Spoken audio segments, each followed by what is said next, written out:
Again, I'll give you a couple of examples or make a few more concrete points about this.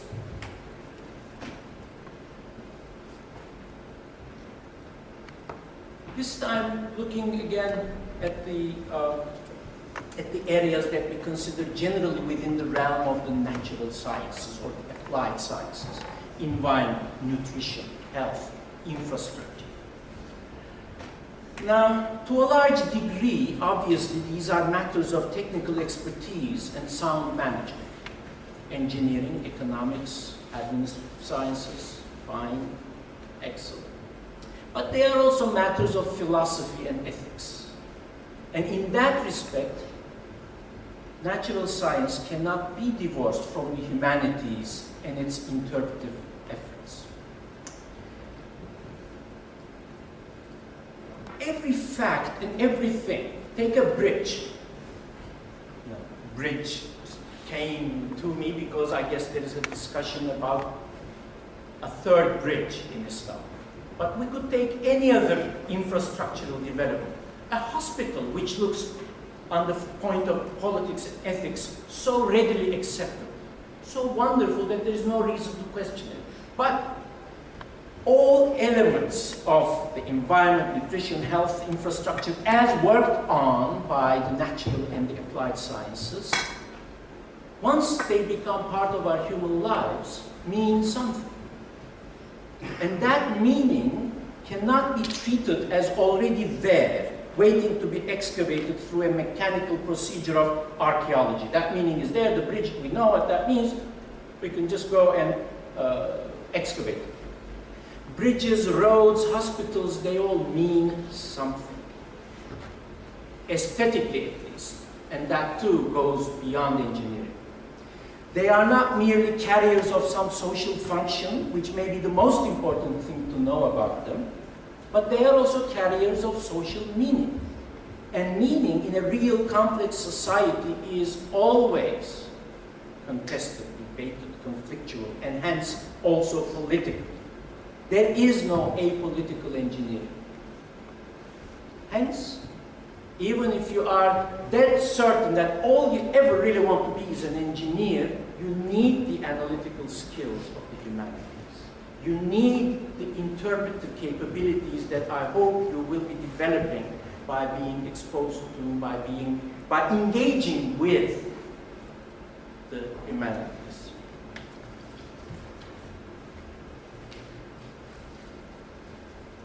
And these are all the more important in our own day. Need I stress the point about the environmental changes?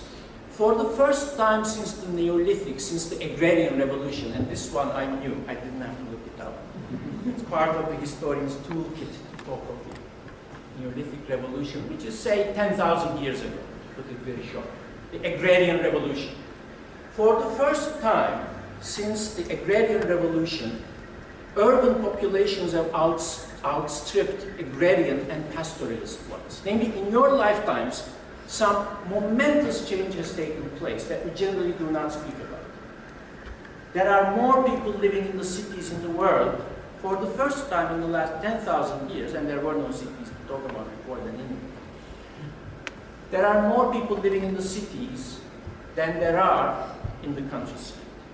This has, and this is, of course, moving in the same direction very rapidly as we speak. It seems facile and chic to make fun of peasant societies and their values. Köylerde, ne olacak, etc. Recent Turkish slang is full of that. Okay, if you wish. But it is social formations that were rooted or derived their main livelihood directly or indirectly out of a peasant substratum, even Ottoman Istanbul or Abbasid Baghdad or Louis XIV's Paris, which were major urban centers, drew their livelihood directly or indirectly from a peasant substratum, period. Whatever the urban formations before our era, that's where the production, that's where most of the population was. And that is what is changing.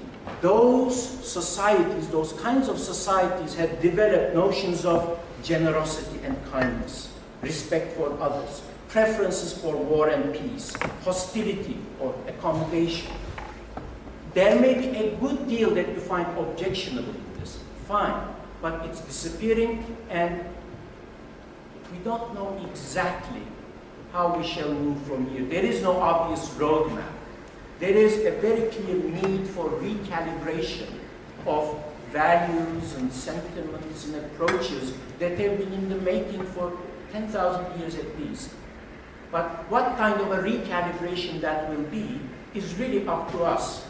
And in all that too, I hope, a good, serious engagement with the human sciences will help.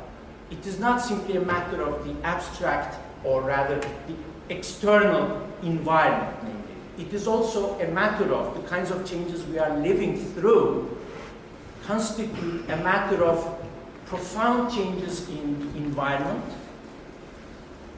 There is regular discussion of that and a big public awareness of that. But there is also, it also implies profound changes in the kinds of values, approaches to life that have been formed, that have been evolving, and in that respect too, we need to develop our awareness. And ultimately, the two things cannot really be separated from one another.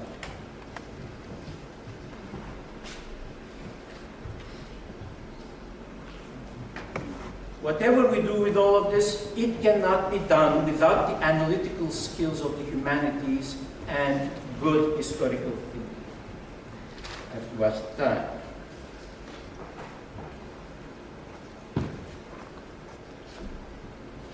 Okay.